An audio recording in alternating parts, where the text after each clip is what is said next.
Viața uneori este atât de scurtă, încât dacă închizi ochii pentru o singură clipă, este foarte posibil să fi trecut fără să știi prin ea. Și când încerci să privești înapoi, o să vezi doar regrete și durere. Sunt sigur că fiecare dintre noi, măcar o dată în nopțile lungi în care somnul nu vroia să vină, ne-am gândit la cât de nedrept este că după o singură clipă în comparație cu veșnicia, trebuie să plecăm spre stele. Singura alinare la gândurile acestea este cumva că acolo vom întâlni oameni dragi, oameni pe care aici pe pământ nu putem decât să-i mai purtăm în suflet. Gândindu-mă la toate lucrurile astea, mi-am amintit de o poveste.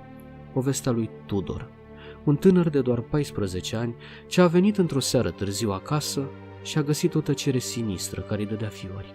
Nimeni nu era în casa lui micuță și, indiferent de cât de mult a încercat să-și găsească familia, ei nu erau pe nicăieri.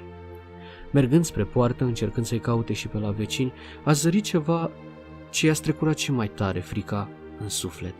O bătrânică se apropia cu fața plânsă și cu o lumânare aprinsă în mână. Apropiindu-se mai mult, îi spune cu o voce stinsă: "Tudore, mamă, părinții tăi au plecat la râu să taie salcia aia mare și cred că i-a luat apa, că nu s-au mai întors." Tulburat de cele ce auzise, Tudor nu a mai avut răbdare să asculte ce mai are bătrâna de spus și a alergat și el la râu. A găsit acolo o mulțime de oameni ce-i căutau părinții pe cursul apei. Obosiți și plini de durere, fiecare dintre ei strigau cu putere pentru a se face auziți: "Aici nu sunt." Și tot așa, ore în șir, ajutați și de Tudor, care cu fiecare minut ce trecea simțea că se sufocă. Oboseala îi paraliza corpul ușor și fiecare "nu sunt nici aici" strigat de către oamenii ce căutau, îi răsuna așa, prin minte și prin suflet, ca un ecou într-o catedrală goală. Spre dimineață cu toți au renunțat și, aprinzând lumânări lângă salcia ce căzuse, încercau să mai stea pe lângă Tudor, care, îngenunchiat la marginea râului, nu putea să se oprească din plâns. Într-un târziu, după ce plecaseră aproape toți, doar preotul din sat și o mână de oameni mai rămăseseră pe lângă Tudor. Preotul, un om bătrân și înțelept, l-a cuprins pe Tudor de umări și i-a spus cu o voce răgușită și foarte obosită: "Gata, mă, băiete, cred că i-am pierdut. Hai la mine, hai să te odihnești, să schimbi hainele astea ude, să mănânci ceva și să te liniștești. Dacă nu-i mai găsim, să știi că așa o fi vrut Dumnezeu să fie. Oricum noi ne întoarcem, dar tu ai nevoie să stai puțin să te odihnești." Tulburat, Tudor s-a smuls din mâinile preotului și l-a îmbrâncit cu putere, ștergându-și fața plânsă. Întorcându-i spatele, s-a oprit câteva clipe și i-a spus: "Dacă Dumnezeu a vrut așa, nu vreau să stau la masă cu unul dintre trimișii lui." Câțiva oameni ce erau pe lângă ei au încercat să-l oprească pe Tudor și să-l sprijine pe bătrânul preot, dar acesta i-a oprit și a strigat cu putere la ei: "Lăsați-l, are nevoie să-și plângă durerea." Și nu a dat cu parul, după care, întorcându-se spre Tudor, i-a strigat și lui: "Tudore, dacă vei vrea, poarta mea va fi deschisă pentru tine oricând." În schimb, Tudor nu a mai spus nimic și a continuat în pas grăbit drumul său fără să privească înapoi, rătăcind pe marginea râului printre buruienile înalte. Doi bărbați din cei ce rămăseseră pe marginea râului au încercat să-l urmărească, să vadă încotro se îndreaptă, doar că Tudor, cu mult mai tânăr și mult mai subțire, s-a strecurat ușor printre copaci și buruienile înalte, pierzându-și repede urma. O vreme cei din sat i-au căutat pe părinții lui Tudor, dar într-un final au renunțat, deși nimeni nu putea să se obișnuiască cu gândul că cei doi dispăruseră așa, fără niciun fel de urmă. Ba mai mult decât atât, nici Tudor nu mai era de găsit. După zile lungi, la poarta preotului, aproape la lăsatul întunericului, bătea Tudor, obosit și plin de răni, flămând și sleit de puteri. Văzându-l, preoteasa, care își făcuse de treabă prin curte, s-a repezit la poartă și l-a primit înăuntru. L-a dus în casă, i-a dat haine curate și l-a așezat la masă, așezându-i să mănânce fără să îndrăznească să spună ceva. Și nu după mult timp s-a auzit și vocea răgușită a preotului, care doar ce intrase în tinda casei: "Anică, n-am dat de el, mă, fată. Nu știu ce să mai zic și nici copiii ăștia nu mai pot. toată ziua prin pădure să caute după el, au și ei case, familii. Cred că de mâine ne oprim. Dumnezeu știe, om vedea. Și intrând peste ușa mică, îl vede pe Tudor care se ridicase de pe scaun la auzul vocii preotului. Dumnezeule mare, a continuat bătrânul, trăiești, te-am căutat cu jumătate din sat, pe unde te-ai fi băgat, numai tu știi că n-a fost chip să dăm de tine. Și fără să-i mai permită lui Tudor să spună ceva, l-a strâns cu putere în brațe și, copleșit de emoții, nu a mai putut decât să îngâne. Slavă Domnului că ești bine și că ești întreg. Mă duc să-i anunț și pe ăștia-lalți. Mănâncă în liniște. Ieșind pe ușa micuță, preotul a pornit spre sat, anunțându-i pe ceilalți, cei ce-l căutau pe Tudor, că acesta este bine și că este la el acasă, și s-a întors cât de repede a putut, în speranța că o să-l mai găsească pe Tudor, să poată să schimbe câteva vorbe cu el. Atâta doar că Tudor, răpus de oboseală, dormea când preotul s-a întors acasă. Preoteasa, care cosea într-un colț la lumina slabă a lămpii, i-a spus cu o voce caldă: Părinte, să nu-l cerți, că și așa l-a certat viața destul. Alegeți cu grijă vorbele și mâine dimineață convinge-l, te rog, să rămână la noi, măcar până se pune pe picioare, măcar pentru o vreme. Rămânând puțin pe gânduri, preotul a răspuns privind la Tudor care dormea: Da, așa o să fac. Cu siguranță că așa o să fac. Și a ieșit înapoi în tindă de unde intrase, unde a rămas o vreme privind spre cer și gândindu-se la toate cele întâmplate în ultimele zile. Dimineața de vreme, Tudor și familia preotului stăteau la masă, deși nimeni nu spune nimic. Liniștea vorbea și pentru ei. Când au sfârșit de mâncat, preotul a îndrăznit și i-a spus: Tudore, cum te simți, mă, copile? Iar Tudor, fără să ridice capul, i-a răspuns greoi: Gol, părinte, gol pe dinăuntru, și parcă m-au călcat în picioare așa 1000 de cai. Foamea m-a adus înapoi și lumânările alea de ceară, că știu că dumneata ai stupi și ești singurul care puteai să duci la sarcie lumânările de ceară curată. Vreau să-ți mulțumesc. Preotul, după câteva clipe, privindu-l pe Tudor, i-a răspuns: Toți am iubit, mă, Tudore, doar că Dumnezeu uneori știe mai bine.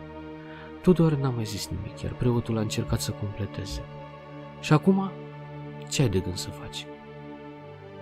După alte câteva clipe de tăcere, Tudor a spus: Să plec, părinte. Vreau să plec, să caut nemurirea. Dacă Dumnezeu există, o să mă lase să o găsesc.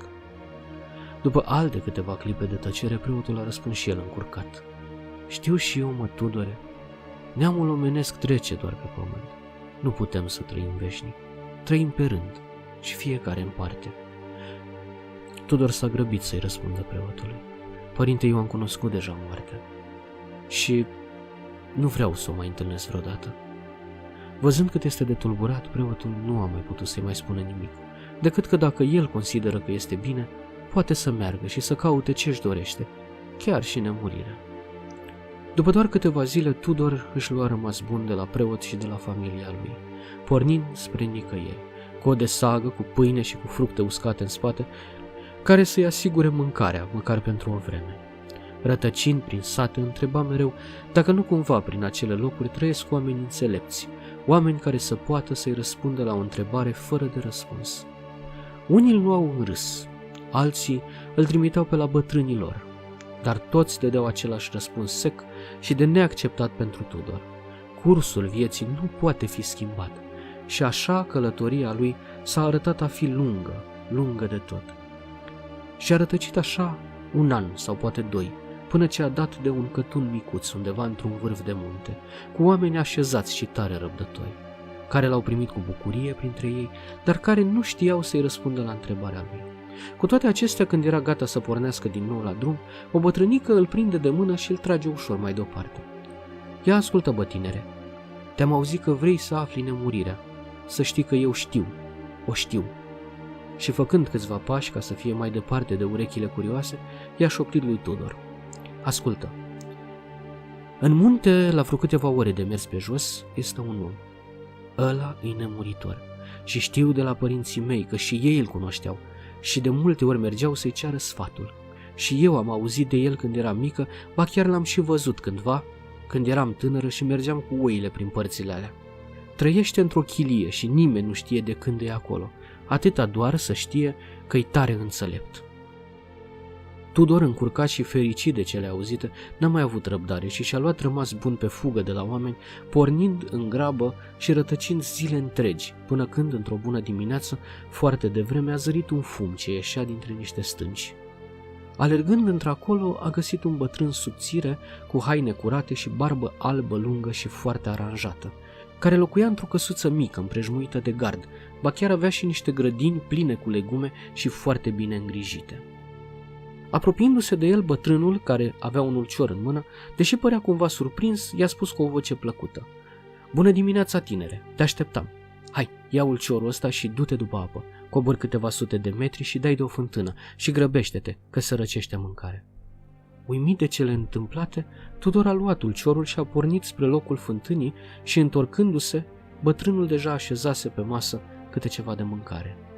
"Ia, așează-te, ești flămând," a spus bătrânul, arătându-i cu mâna scaunul de lângă masă. "Eu sunt Tudor," a îngânat tânărul înainte să se așeze la masă. Dar bătrânul s-a grăbit și a completat: "Știu, și vrei să fii nemuritor, știu și asta," și zâmbind a început să mănânce. Tudor, încurcat, s-a așezat la masă, dar nu a avut curaj să spună nimic și nici măcar să mănânce nu avea curaj, deși era destul de foame, pentru că siguranța bărbatului îi dădea cumva fiori. "Ascultă-mă, Tudore," a spus bătrânul după ce terminase de mâncat. "Dar de ce vrei tu să fii nemuritor?" Și a spus asta pe un ton deja grav și fără să mai schițeze nici măcar un zâmbet. Tudor s-a ridicat în picioare și a spus: "Domnule, mi-am pierdut familia și nu știu ce aș mai putea să fac cu viața mea, așa că am căutat nemurirea. Vreau să o dau lumii înapoi, să nu mai sufere nimeni niciodată." Și lacrimile i-au inundat fața tânărului Tudor. "Înțeleg," a continuat bătrânul, de data aceasta pe un ton ceva mai liniștit.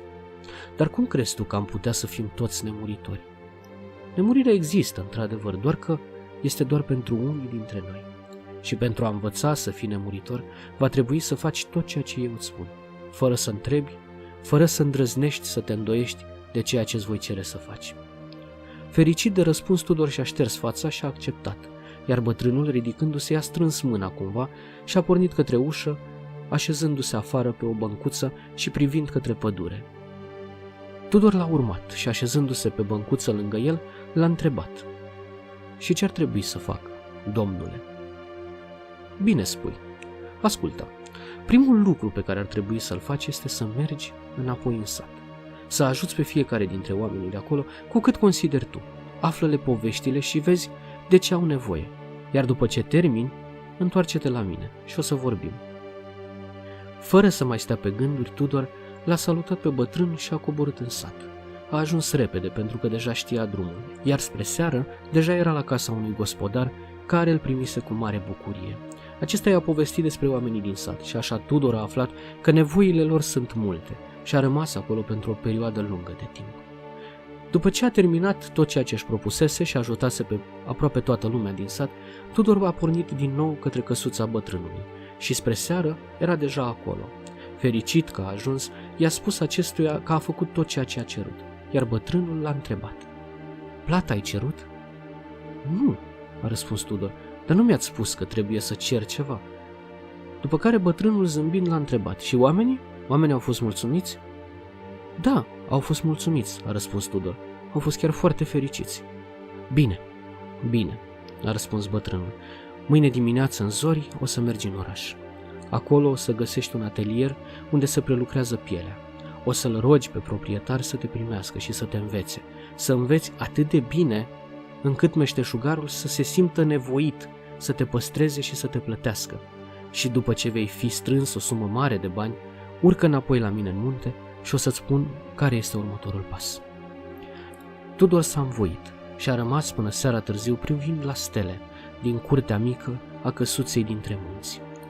Dimineața de vreme Tudor se vedea din nou pe drum, pornind spre oraș pe drumul pe care bătrânul îl arătase. Spre prânz ajunsese deja și, întrebând din om în om, a reușit să găsească atelierul despre care vorbiseră. Acolo a învățat tot ceea ce era de învățat. Învățase să facă pantofi din piele și hamuri pentru cai Și uite așa, zi după zi, Tudor devenea din ce în ce mai bun în ceea ce făcea și cum îi propusese bătrânul, reușise să-l convingă pe proprietar să-l păstreze și mai mult decât atât să-l plătească și chiar foarte bine. După un an și câteva luni, tânărul se vedea din nou urcând spre munte, hotărât să-i arate bătrânului că este vrednic de ceea ce urma să primească. Ajuns la bătrân, acesta l-a primit cu bucurie de data aceasta și au rămas amândoi până seara târziu, povestind pe băncuța din fața casei, după care au intrat înăuntru și la lumina slabă a felinarului au numărat banii strânși și au povestit în continuare până spre dimineață, despre cum mai e viața pe la oraș și despre lucrurile pe care Tudor le învățase. A doua zi, în schimb, bătrânul avea să-l trimită din nou în oraș pe Tudor. Ascultă, Tudore, pentru a putea să primești tot ceea ce-ți dorești, va trebui să înveți carte. Cunoașterea este una dintre cheile către nemurire, așa că banii ce ai strâns, ia-i și mergi departe de aici, într-un oraș mare, unde să cauți oameni învățați care să te îndrume spre cunoaștere, să înveți să scrii, să citești și după aceea caută să-ți dovedești ție că știi să faci asta foarte bine. Citește cât de mult poți, fă o școală și ia o hârtie care să îți ateste valoarea înțelepciunii tale. Hârtia aia să fie semnată de profesorii ce au avut grijă să te învețe din înțelepciunea lui. Și când vei avea toate astea, întoarce-te la mine, copile. Plin de speranță, Tudor a pornit din oraș în oraș, întrebând unde va găsi un bun învățător care să îl învețe să scrie și să citească. Așa, îndepărtându-se de lumea lui, a descoperit cu uimire că toți știau să scrie și să citească și s-a simțit cumva rușinat. Și așa, motivat în plus, în scurt timp învățase și el tainele cititului și ale scrisului. Și pentru că nu uitase ce îi spusese bătrânul, a continuat să învețe. A mers să studieze la clasele unor renumiți profesori, unde, uimiți de determinarea lui, îl țineau de foarte multe ori pe lângă ei și chiar îi cereau părerea când vroiau să înțeleagă o perspectivă diferită asupra temelor filozofice pe care le mai discutau în seriile lungi. De data aceasta, Tudor a stat plecat mai mulți ani, așa că, atunci când s-a întors la bătrânul din munți, era un bărbat în toată firea, iar pe bătrân l-a găsit cu mult mai bătrân, așa că în mintea lui Tudor ceva nu se mai lega, dacă acesta era nemuritor, și o mulțime de întrebări ce tulburau liniștea lui Tudor. Întors în munte la bătrân, acesta părea că îl așteaptă. L-a îmbrățișat cu dragoste pe Tudor și l-a poftit la masă, fără nici măcar să aducă vorba despre ceea ce făcuse Tudor în anii ce trecuseră de când nu se mai văzuseră. Și așa, ușor, rece și fără explicații, bătrânul i-a spus lui Tudor: ca ultimă parte, înainte de a deveni nemuritor, este să te întorci înapoi în satul tău și să rămâi acolo pentru o vreme. Deși, plin de semne de întrebare, Tudor a hotărât că ar trebui să îl asculte, chiar dacă nemurirea începea să-i se pară cumva o idee caragioasă. Vroia să ducă la bun sfârșit totuși ceea ce începuse. Nu ar fi renunțat tocmai acum, când nu mai avea decât o bucată atât de scurtă de timp. Întors acasă, în satul lui, n-a mai găsit nimic din cele ce lăsase. Oamenii erau alții, casele erau altele, iar amintirile ce îl tulburau erau parcă și ele dintr-un alt loc. A mers la râu unde începuse totul și n-a mai găsit salcea și era aproape sigur că o va găsi acolo. Cu toate acestea a găsit o cruce de piatră mică pe care încă se mai vedeau urme de ceară. Și-a amintit de preot și a mers să-l vadă, doar că bătând în poarta acestuia i-a răspuns o femeie tânără, care i-a povestit că preotul nu mai este, se stinsese cu ceva timp înainte. Tulburat de cele auzite, Tudor a gândit că ar trebui să-și vadă casa. Apropiindu-se, a găsit o ruină, iar vecinii nu-l mai știau. Nu s-a mai dus să le spună nimic, nu vroia să-i mai tulbure. S-a dus și el cu o lumânare la râu, după care a pornit înapoi spre munte, încercând să-și pună ordine în gânduri, pe drum, călătorind.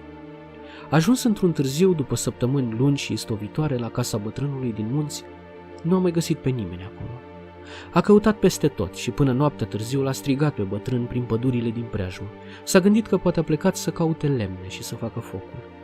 Și întorcându-se spre seară, s-a dus să aprindă lampa mică care să-i țină de urât. Iar lângă lampă a găsit o hârtie împachetată. A deschis-o și și-a dat seama că este o scrisoare. Era un scris atât de frumos și atât de ordonat. După ce a făcut lampa mai mare pentru a putea să vadă mai bine, a început să citească rândurile scrise. Nici eu, și nici tu nu suntem nemuritori, începea scrisoarea. Este în firea noastră doar să trecem pe acest pământ. Cu toate astea, nimeni nu a spus că nu putem trăi veșnic. Mereu să trăim prin ceea ce lăsăm în urma noastră, prin oamenii pe care îi iubim, prin cuvintele pe care le rostim, prin ajutorul pe care îl oferim. Când ai venit la mine, nu știam nimic despre tine. Știam doar că vrei să fii nemuritor. Așa am vrut și eu cândva, atunci când am urcat în munte, la pusnicul, ce m-a învățat o parte din lucrurile ce le știu acum. Când el a plecat dintre noi, eu i-am luat locul, iar oamenii, de prea multe ori, cred tot ceea ce li se spune, așa că în graba lor nici nu au văzut că pusnicul a fost înlocuit.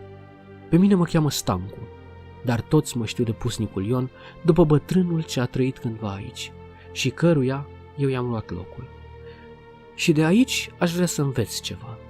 Încearcă când privești pentru întâia oară să o faci cu ochii închiși, să nu te lași condus de superstiții și să analizezi cu ochii sufletului mai întâi. Ce am făcut eu de fapt pentru tine a fost ceea ce nu au apucat ai tăi să facă. Te-am trimis să ajuți pentru a vedea ce înseamnă oamenii. Te-am trimis să înveți o meserie, să faci bani, ca mai apoi să-i cheltui pentru școli mai înalte. Am vrut să treci ușor prin viață. Învățătura îți va fi de mare folos și îți va deschide multe uși pe vremuri de pace. Dar în vremuri grele, meșteșugul îți va fi de mare ajutor. Și te-am trimis înapoi acasă, să înțelegi cât de repede trece timpul și cât de repede te uită oamenii, sau cel puțin o parte dintre ei.